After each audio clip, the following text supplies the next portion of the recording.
Feelings of goodness.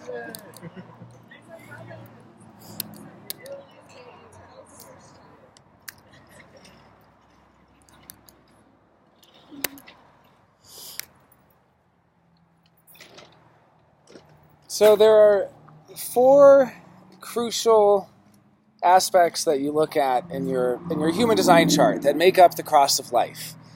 The cross of life.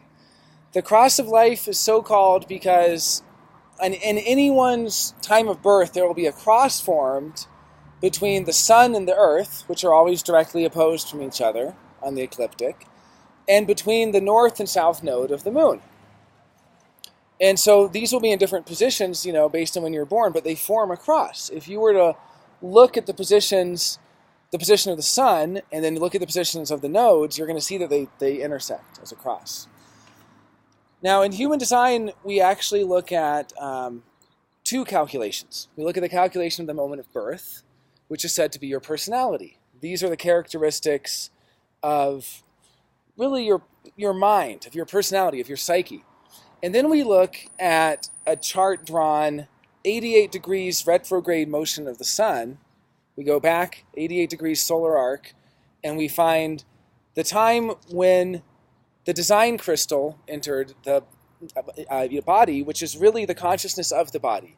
See, there are 2 souls in human design. There's the soul of the mind and there's the soul of the body, and there's this divine union in the magnetic monopole, which is held right here in the kind of center of the chest. And it's really a beautiful thing. It's a beautiful thing. There's a magnetic monopole is kind of held in tension with the design crystal, and then the personality crystal hovers above the crown and is kind of more the mental apparatus.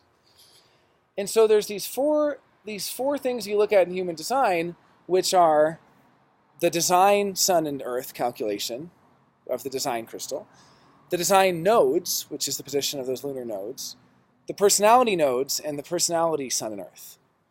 And these are called the 4 transformations. And these are essentially the ways that each person can either kind of live out their life, their true potential, or not. And they really are what leads to health of the individual and whether the individual is, really on the right trajectory, I would say. And the nodes play a huge, huge part of it. The nodes play a really big part of it. So the first transformation is your dietary regimen. What is your diet? And diet can be as simple as food, but it can also be how are you taking in information? And this is the design sun-earth. So this is the position of the sun and earth at the time that the design crystal entered the body. The second transformation is the environment. And this is the position of the lunar nodes. And again, this is 88 degrees retrograde of the sun. And for those who don't know the nodes of the moon, it's basically the north and south pole of the moon will be pointing a certain direction as the moon wobbles. Every planetary body has nodes, but the nodes of the moon are very, very special, and we'll see why in a minute. Then there's the position of the nodes at the time of your birth. When you were born, where were the nodes in the sky? And this is what you're meant to notice, because again, the personality crystal at the time of birth is a mental faculty. So you can see the design side is your body, what you eat, and where you're physically located. The personality, the nodes become what you notice in that environment. And then finally, the personality sun earth is your motivation, what motivates your mind, essentially. So since we're going to be talking about the nodes, we're going to be setting aside dietary regimen, we're going to be setting aside motivation. What we're going to be talking about is your environment. What is the correct environment for you, and what are you meant to notice in that environment? So for me, for instance, my design nodes are 12 and 11. The nodes of 12 and 11, 12 is the gate of caution. And basically, my correct environment is an environment of incaution. It's an environment of people giving in to temptation. It's an environment where there's a constant tension between people being cautious, people giving in to that caution.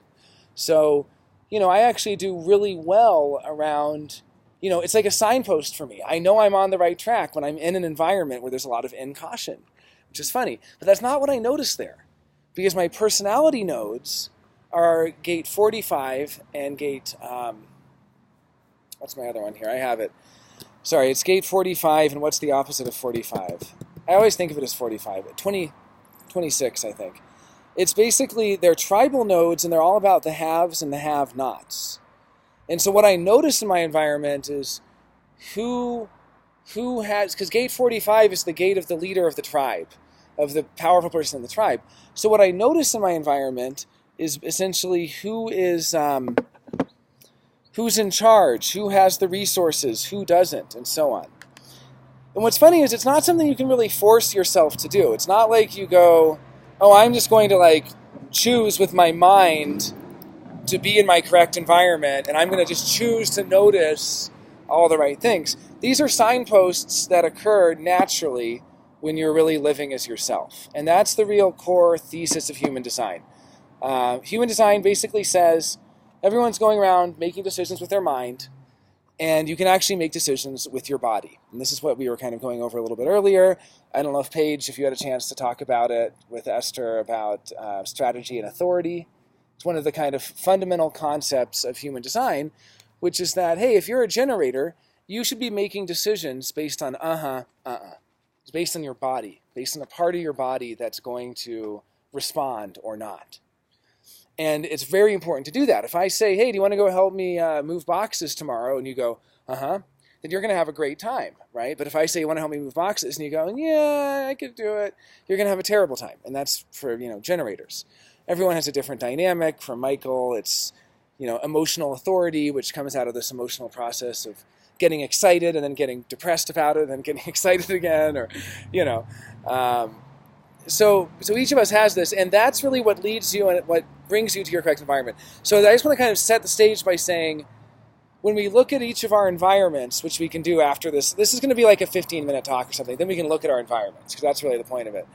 And it's not that you look at your environment and go, okay, this is what I'm going to do, because that's a mental decision. It goes, I'm going to set my mind to it. No, you're going to look at your environment, and then you're going to be given a tool that's kind of like a signpost, is the term that's used a lot, that tells you you're on the right direction.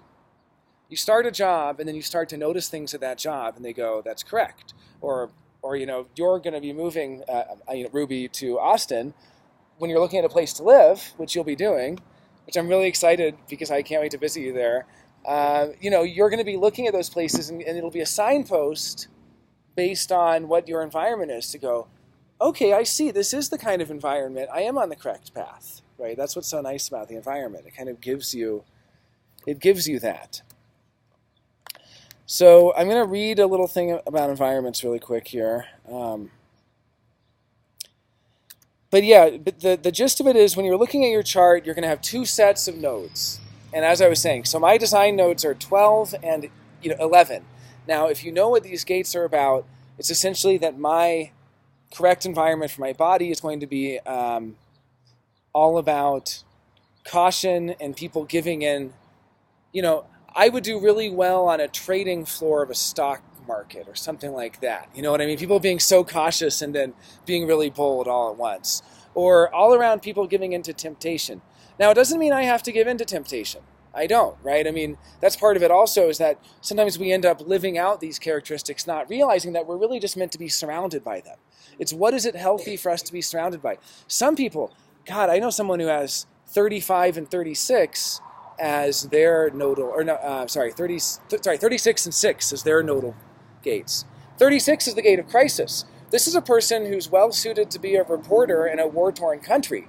It's the gate of crisis. I mean, they're literally meant to be surrounded by crisis. So, I mean, you can see that when you get into this, our concepts of what's a healthy environment are so homogenous, right? For each of us, we have healthy environments that are not necessarily shared with other people. There's 36 possible environments that are correct, right? So, okay, I'm going to read a short thing. I don't want to make this too long. I just want to kind of really drill home that, there's a lot of different environments out there, and that the environment also plays a double role. It plays a role between where you're physically healthy and what you're supposed to notice in that. So for me, I'm physically healthy, surrounded by temptation, and I laugh to myself. I mean, it can be a little bit devious, but not this trip, but the last time I was in Seattle, I was at a party, and it got to be late at night, and I saw someone who was engaged to be married, giving into temptation with someone who's been in a long-term relationship, and I get to witness these little people giving into temptation and so on. And there's something that's thrilling about that to me, because I don't have to do that. I don't have to give in to this temptation, but being around people who are a little bit, incautious. But then what I notice in those situations is really what people's needs are. Because again, on my personality side, which again is the principle of mind, it's gates 45 and 26.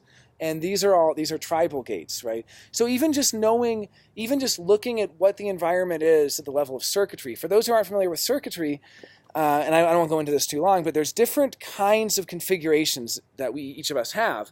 And some people are very individualistic. Some people are very tribal. They're meant to be part of tribal group. They're meant to be part of the family group. They're meant to be part of an organizational structure. And then some people are collective, and they're meant to be part of the masses, essentially. And there's variations, within each of these. But knowing what your environment is, knowing, in my case, I have an individual and a collective on the design side, but I'm purely tribal on the personality side. So I noticed the tribal hierarchies. I moved to Santa Fe in October, and I immediately started to notice what the different cliques were, what the different groups were, who are the kind of alpha people of each group, the person who makes I just noticed these things, right? That's kind of what is correct for me to notice. Absolutely.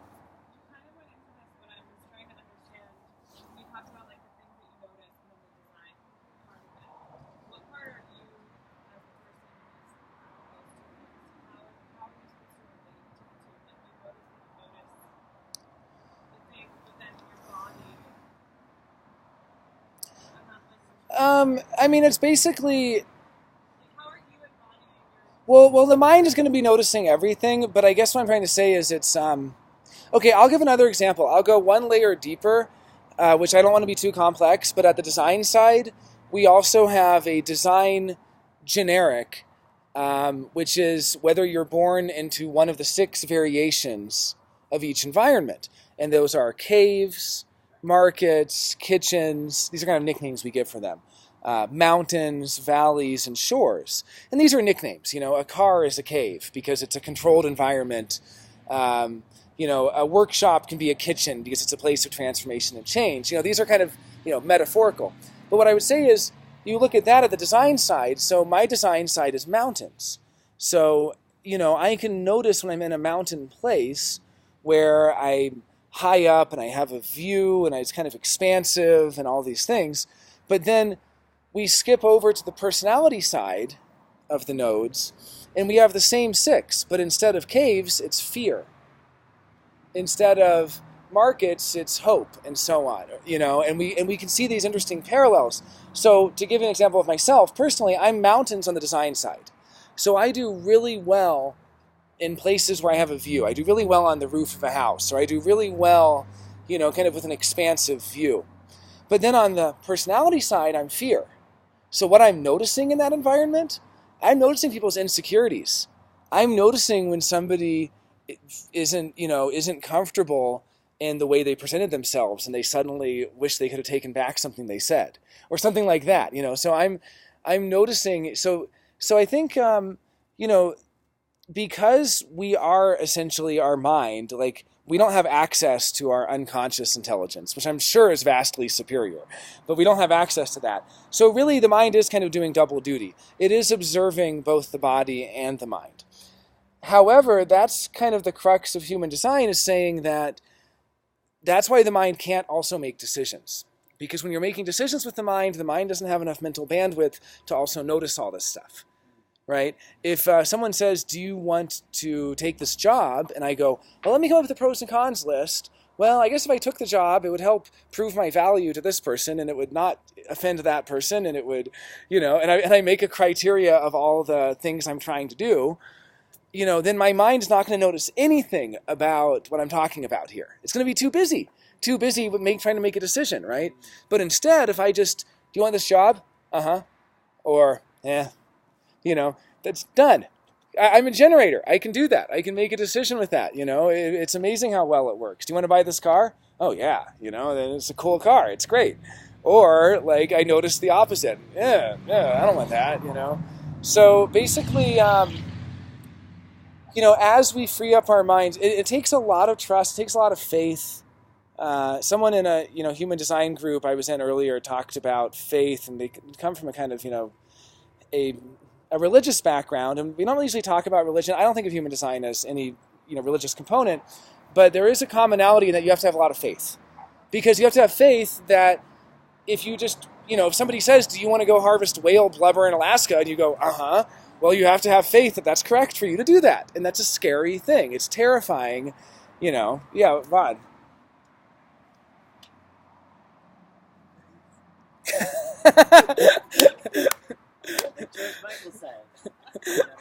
Vaughn's question was, faith? Well, no, I don't know. There's other ways to look at it, but trust or willingness to experiment. Surrender. I prefer the uncertainty. Well, there you go.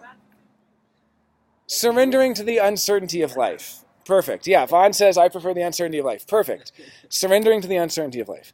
All right, well, I don't want to talk too long here because my main thing was... No. My main idea here was to go into... I derailed you a bit. Nobody did. No, everyone can ask any question they want at any point. I just, I want to really get in... I want people to be able to look at their own particular environments. So what I wanted to do, though, was... Okay, here we are. I wanted to read a little bit, and this is from the 32 Nodal Environments, The Cross of Life and the Nodes by Ra Uru Hu. So he begins by talking about 1992 when he started to teach human design, and how the first thing that he taught was the cross of life. And again, just what I was talking about, the cross of life is the sun and earth, and then the north node and the south node of the moon. And they're going to create a cross. If you look at your chart at the time of birth, which is really just looking at the ecliptic and with the positions of the planets and so on, you're going to see this cross. So Ra talks about the cross of life. So, okay, I'm just going to read what he has to say. The vertical, the sun and earth. The first thing to think about in this cross is based on that there's a vertical and a horizontal. The vertical is the sun-earth binary, the sun-earth polarity. If you look at all the calculations in your chart, you will see that there are only two calculations that are automatically repeated and are opposites of each other. The sun and earth are always exactly opposite of each other, and the north node and the south node are exactly opposite each other. They have a very, very unique relationship with each other. As a matter of fact, the way the nodes are calculated, they represent extremes on the ecliptic of the moon in its relationship to the orbit of the earth around the sun. It is the intersecting of these two lines of geometry that lead to the north and the south node existing as points that we can calculate. There's a profound relationship between these two binaries, and within the context of this metaphor, the sun-earth represents the vertical arm of the cross of life. Now, I'm going to skip over, he's talking about the sun and the earth, and I think, we've studied that a lot, because anytime we're talking about profile, we're talking about the sun-earth. Anytime we're talking about, like the generic readings we do, we're kind of talking about what line somebody's on, things like that. That's really talking about them as the character. But the point of this is going to be the environment. So I'm going to skip to the part now he's talking about the horizontal, the nodes. Now, intersecting that line of geometry, that vertical consciousness stream, is the horizontal movement. This horizontal elliptic of the nodes, the south node and the north node. Now, these are real binaries in that they're very different from each other. The sun and the earth are physical objects that are exactly opposite each other. The south node and the north node are non-physical objects. They are positions that are opposite each other. The sun and the earth move counterclockwise through the wheel, and in moving counterclockwise, they represent the existential imprinting of life moment by moment in the now, this imprinting. The nodes move clockwise in the wheel. It's only the nodes that are directly connected to the precession of the equinox and are connected to the larger cycles themselves. Now, this is really interesting if you study more of the scientific or historical work, because people talk about the age of Aquarius or the age of Pisces, different ages we're in. Well, that's the precession of the equinoxes. And that's a very, very slow cycle of the fixed stars essentially moving what we consider a retrograde from our vantage point. And the nodes are the only entities that move along with them. So that already tells us something interesting, right? Because it tells us the nodes are connected to something bigger than us. They're connected to this larger cycle.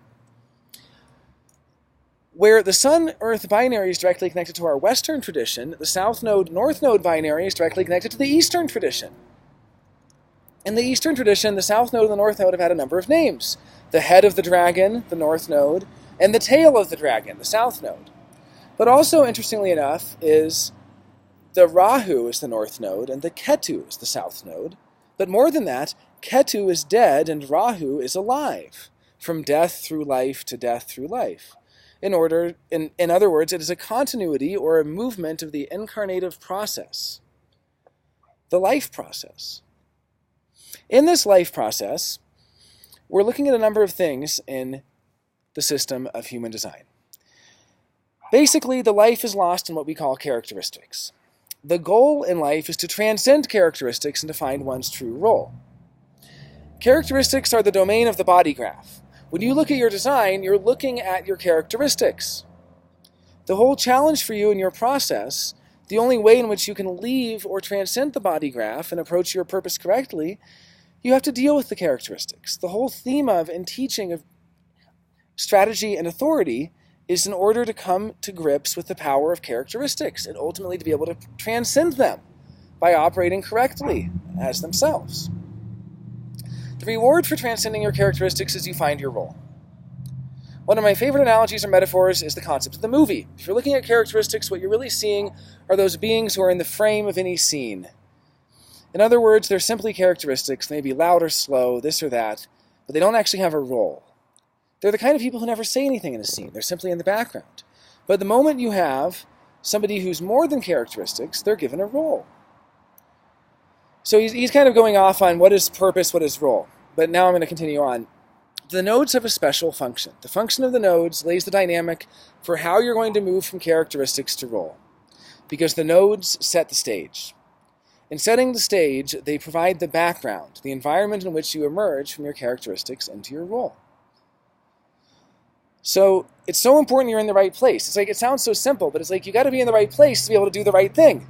If you're here to do something, you can't do it unless you're in the right place. People talk so much about, well, I was just in the right place at the right time, or I just happened to be there, But, there is somebody out there whose nodes are gate 36 and 6, the gate of crisis and the gate of tension or something, and they are meant to be there to take that photo of the Tiananmen Square massacre.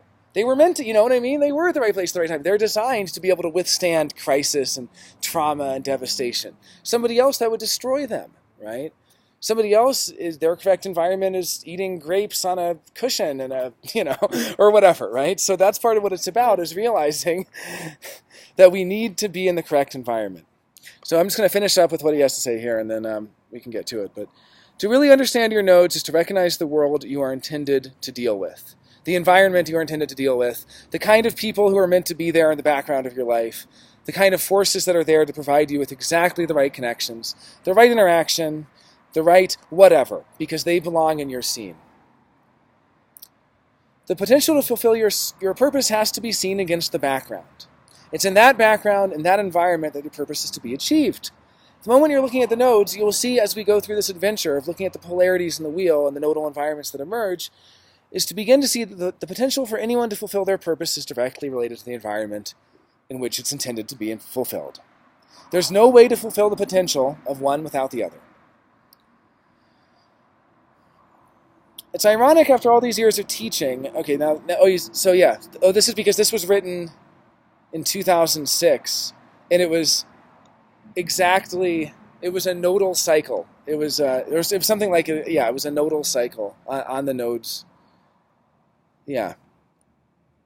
Oh, I think the nodal cycle is 18 years. Is that right? The nodal cycle is... How long it takes to make it. Yeah, 17 and a half or 18 years. I said earlier it was shorter, but I think it's actually 18 years. But in any case, when you get to a new nodal cycle, you're starting a new chapter of your life. And so it happens when you turn 18. It really does. That's the whole classic 18 leaving the house thing. It happens again when you're 36, and it keeps going. And that's also, he's not talking about this here, but as a side note, the nodes are how we intergenerationally exchange information. The transmission of information from one generation to the next is through nodal connections. When you meet people whose nodes conjunct yours or are opposition, those are people who have you have a lot of connection with, right? The 18-year-old learns a lot from a 36-year-old, and so on, up the chain. And also in the 9-year in the interim. So I'm just going to finish by talking about our current nodal environment, if that's okay. Right now we're in gate 53 and gate 54. So for those who aren't familiar with gate 53 is the impetus for the experiential process. It's part of what makes us want to have experience. And it's about new beginnings. So this is a time right now, this is a 3-month period of time where people are experimenting with new beginnings, what it means to really have a new beginning. You can have literal expressions like moving to a new place, or you can be in the same place and you can have this chaos of starting a totally new way of being and not knowing what's going to last and what's not. Is it going to endure or not? I know, yeah, people have been in new beginnings. And, you might think, doesn't this happen all the time? No, it doesn't. It happens like once every 9 years, It's not a big thing.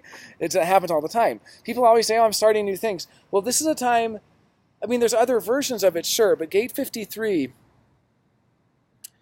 in looking at 53 as a stage, we know that there's going to be a lot of activity with development and beginnings as the theme. Yet they're not structured, they're not steadfast, and they're not necessarily enduring. It's an environment where there's a potential for chaos in terms of how this takes place. It's not yet structured. It hasn't yet figured out what works or what doesn't. Now, on the other hand, we also have gate 54. Gate 54 is a tribal gate, and it's all about mundane interaction. And it's also about ambition. So there can be, these are both in the root center. Even if we just look what centers the gates are in. The root center is the center of adrenaline, the center of pressure. This is a pressurized environment. Everybody feels pressure right now. They feel a lot of pressure to start something new. They also feel a lot of pressure to make things happen, a lot of pressure to be ambitious, a lot of pressure to go out there and network and shake hands and, and make it happen. And there's going to be a real theme of materialism here. So in the 53-54 is the nodal environment. You have to recognize how much pressure the environment is under. We're dealing with 2 root gates. And it's going to be pressure to begin and pressure to rise up through mundane social interaction. So in this environment, one is going to see others in the way they try to move their way up the ladder to find success in life. So we're going to be noticing how, wow, people are really making moves. People are trying to start something. They're ambitious right now. And then the 53, that part of it is all about trying things and trying to figure out what endures and what doesn't. So it's also going to be recognizing if you don't stay with things, you're never going to get any reward, right? The reward, the ambition, all of that comes to fruition through finding what works. And, so it's a pressurized environment. And so it's all about, so I'm going to finish with what Ra has to say about this. It's easy to be conditioned by the environment rather than taking advantage of the environment. And the way we take advantage of the way we've been designed to perceive is that through our natural inner authority, based on our unique perception, we can operate exactly as we're intended. So, when you're in this environment, don't let yourself be conditioned by all the pressure, but you just get to notice what it is, right? You get to notice it and see it around you and kind of, in a way, defend yourself against that. It's realizing that there's going to be a great temptation to give in to all of this pressure from the environment right now. And it's not always like this, in a month or so, it's going to change to the next nodal configuration and the pressure will be off. But right now, we're all kind of feeling that pressure. Does it matter which is the north and which is the south for those two? Yeah, I think it does. Conventionally, what you look at is that on the design and the personality side, they're switched and they have what are called link nodes. But one of them is going to be the first half of life up till about age 42, and the other is going to be the second half of life. So that's conventionally what you look at and what direction they're moving from. Are you moving from 53 to 54 or vice versa? Well, which is it? Let's see. It's going to take me a moment to find that. It's a good question. Okay. Right now, pulling up the just now chart. Thank you, Maya, for your phone hotspot. That's really helping. It is working. It's taken a minute, but it's working. Yeah, so it's loading. So the north node's 53. So, I don't make so much of the direction when it's just, I guess we could. We could say that it's moving from ambition to new beginnings rather than the opposite, right? Now, if I were giving this kind of analysis to an individual, I would probably make a bigger deal about that. I would say that in the first half of your life, you're so ambitious, and then the second half of your life, you just decide you want to leave the ambition behind to start over, to see what endures, to help you find new experiences. Because it's really about moving from the tribal to the experiential in that direction. And that's the configuration we're in right now, right? The north node is 53. It's an experiential gate. So it's about having new experiences and, in that sense, leaving behind ambition. I don't generally make such a big deal about it when it's a transit because I kind of feel like both of those themes are present. But if we were to deconstruct to the next level, it would be, okay, yeah, there's people who are basically giving up their tribal, their promotion at the job in order to kind of experiment in the chaos of starting something new because they want a new experience, right? So, all right, I think it would be good at this point. It's getting a little dark. Anyone who wants to can come in, and then we can split up and you can find your own nodal environment, and you can learn what it is. And, do you have a question, Vaughn? Comment?